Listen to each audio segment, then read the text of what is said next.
Then 19వ తేదీ నాడు నేను ప్రెస్ మీట్ పెట్టి ఇది ఇంత అన్యాయం జరుగుతూ ఉంటే మీరు ఏం చేస్తున్నారు అని చెప్పి నేను గట్టిగా రాష్ట్ర ప్రభుత్వాన్ని నిలదీయడం జరిగింది. అప్పుడు తేరుకున్నటువంటి ప్రభుత్వం లోలో ఈ మినిట్స్ అంతా తప్పు, మేము ఒక ఉత్తరం రాస్తున్నాం ఢిల్లీకి అని చెప్పి నేను ప్రెస్ మీట్ పెట్టినాక స్పందించి లేలే ఈ మినిట్స్లో తప్పు వచ్చింది మేము ఒప్పుకోలేదు అని చెప్పి ఢిల్లీకి ఉత్తరం రాసిండు. ఎప్పుడు రాసిండు? నేను ప్రెస్ మీట్ పెట్టిన ఈ ప్రభుత్వాన్ని కడిగితే ఆ రోజు వీళ్ళు మేల్కొన్నటువంటి పరిస్థితి. ఇది మొదటి మీటింగ్. సరే, తర్వాత ఏమైంది? మళ్ళీ కేఆర్ఎంబి సెకండ్ మీటింగ్ జరిగింది 1 ఫిబ్రవరి 2024. ఈ మీటింగ్లో 1వ తేదీ మన హైదరాబాద్లోనే జరిగింది కేఆర్ఎంబి మీటింగ్. నేను అనుకున్నా మొదటి మీటింగ్లో ఏదైనా తప్పు చేసిందేమో, 2వ మీటింగ్లో సవరించుతారేమో, రాష్ట్ర ప్రయోజనాలు కాపాడతారేమో, ఇప్పటికైనా వీళ్ళు మేల్కొన్నారేమో అని మేము ఆశించినాం. ఇది నా సొంత కవిత్వం కాదు బై సాబ్, ఇది కేఆర్ఎంబి విడుదల చేసిన minutes. What I'm reading is minutes of the KRMB meeting. ఈ 2వ మీటింగ్లో ఒకసారి మీకు చదివి వినిపిస్తాను. 2వ మీటింగ్లో కూడా స్పష్టంగా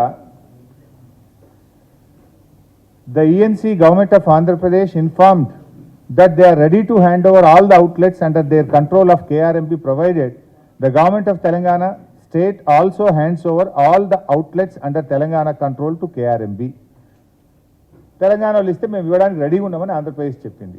then Telangana ENC, the ENC government of Telangana stated that they have to take concurrence of the government as the permission for handing over outlets of Telangana state powerhouses need to be obtained from TS Genco government of Telangana. ఏమన్నారు? Power house అవుట్లెట్లు ఇవ్వడానికి రాష్ట్ర ప్రభుత్వ అనుమతి కావాలన్నాడు, కానీ irrigation outlets గురించి objection చెప్పలేదు కదా. Number 2. Number 3, when all the outlets are handed over to KRMB, these will be under the control of KRMB and will be manned by the staff from both the states in equal proportion. This staff will report to KRMB through their salary and other benefits will be paid by respective state governments. ఒకవేళ మీరు project అప్పజెప్పేదే నిజం కాకపోతే 2 రాష్ట్రాలు ఉద్యోగులను ఇస్తాయి, ఆ ఉద్యోగుల జీతాలు రాష్ట్ర ప్రభుత్వాలే చెల్లిస్తాయని చర్చ ఎందుకు వస్తుంది? ప్రాజెక్టులు మీరు అప్పజెప్పింది కనుక పారాగ్రాఫ్ 3లో ఏమన్నారు? 2 రాష్ట్రాలు కేఆర్ఎంబికి సమ నిష్పత్తిలో ఉద్యోగులను అప్పజెప్తారు, ఆ ఉద్యోగుల జీతాలు మాత్రం రాష్ట్రాలు చెల్లిస్తాయి.